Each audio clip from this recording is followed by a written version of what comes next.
Talafatu Tulafono Radio Samoa le nei fo itaiao, usimelo faafoga o talo le asolua. E leo iei se fuafuanga e faasala le i DJ Peretania po o le ulua e community case Omicron na New Zealand. O le talalata mai le matanga lwenga le soifua maluluina e leo mana o e ave Robert Etheridge i le tulafono, fua iso enga i le taimi nei. O Robert o ia lea na leo sita ia le tolu aso sa tataua na faauma i tua lona faanofoesea.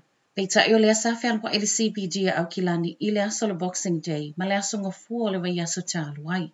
Mai le soifo malolo ino lo faawa upea na ilo ilonga faasanga le nei mata upu.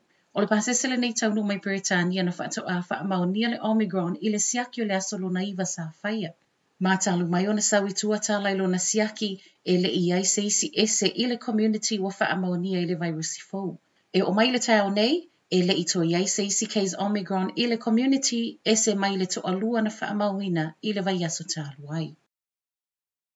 Tolo masina le pepe wa maliu, ma manu anga tu ngā ma o so e o se tasina faau o iai e se isi le oti. O so e nganea leoleo e kalai estete wa faa ngā solo. I le umai o le ola o le pepe na faa nati ane i le fale mai kalai estete i le pō le tausanga fou. Muli ai maliu i le aso sā. E ese muli mau atua o i latalatana i le fale o le ainga na faa atua i ma le fale ia leoleo mua latu so enga i Cuffs Road i Wainoni e tusama reporti le staff. E wi faatala noanga wa amata faasolo o loo wala au mai pea leo i se tasi nate sila fia nisi tala i le nei matau e feso o ta iatu. O le pepe oso ina neilo na maliu e faapeo se pepe tamaitai. Ua faatonuina tangata tafa fau ma ilanta o loo nofo i Akaroa ma Takamatua e faasao le suavai.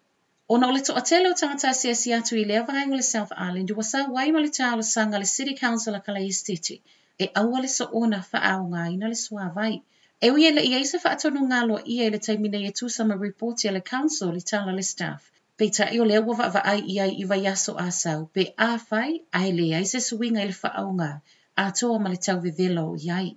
O le talo sanga e au fiai le aua ne i toi fuina to ngā la au, aua ne i umio na faamalu, a toa ma le faasoa le lei fale le ta ua. E le fau le uti o le suavai maua ia vae ngai pe ona sa Faatapulaa ai fo i le whaonga le suavai mo le ono masina i le tausanga talu ai.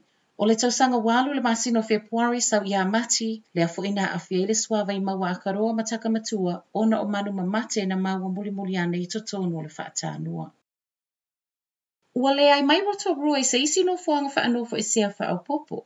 O le olo iai fofuanga e faia se isi nofoaga faaaopopo e faa iai fale faanofoesea i Rotorua. Peita i reporti le staff ma faatala noanga na faia wa au tasi ele to atelo i lanta ulo o faia faai unga o Rotorua e Leai. I reporti o lea fo isa iai e-maili na tu ina atu i tangata mawululunga le malo. E faa lea waile ma mafo le avenga lo iai tau si mai faa pia awa unanga lautele. A le soifua malulo ina i totono Rotorua. E se mai i leo le tūlanga fo i lea na o iai tala noanga mtanga lwenga lo ngafa manofuanga faanofoesea faa pia DHB. Ele i mamau atu na sawai reporti o le Leai mai a Rotorua o le whaapongai leo le whaasisilanga le Minstyle Koviti le ana Faailoa mai le masino se tema ua ai nei i a Kalai Estete pe ona ia Faailoa ai ua Leai atu au kilani ma Rotorua ona o le aufai ngā luenga le soifua malolo ina whaapeto tono no fuanga faanofoesea. O Rotorua es fulu malitasi ona whaatali malo ma e tolu leo o lo whaongai na avea manofuanga faanofoesea i le taimi nei. Tala muli ua Faailoa leoleo le suafo le na maliu i le fale mai i le tausanga fou. Ono se vesinga na tula i mai manukawi au kilani. O Joseph Tauiti, luas fultasi tausanga o ia le wa umalo na ola le fale mai i mirol mua. Mafua mai le misa na tupu i le kāpaka i manukau. Ele o tele se tala tu ina mai e leoleo whaatatau le nei mata upu a o whaatalo sanga i nai fo i ele a inga whaanoa noa. O lo whaawopia Suesue ngā leoleo i le taimi nei. Tala nala Radio Samoa, mole nei fo i tai au.